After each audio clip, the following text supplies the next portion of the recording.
3 reason தாங்க குழந்தைங்க கக்கறது, கதக்கிறது, ஒமட்டுறது, ஓக்களிக்கிறதுக்கு.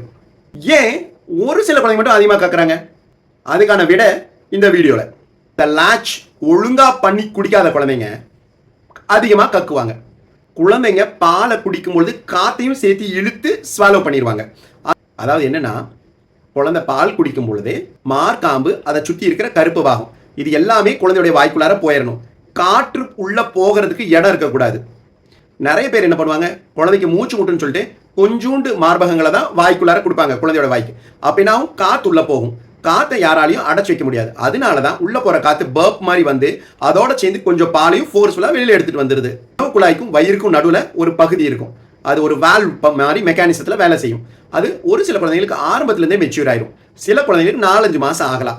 பால் கொடுத்து முடிச்ச உடனே தொட்டில் போடுறதோ, கிரேடில் போடுறதோ, ஆட்டி விடுறதோ, ஆக்டிவிட்டி பண்ணும்பொழுது அதிகமாக பண்ணுவாங்க.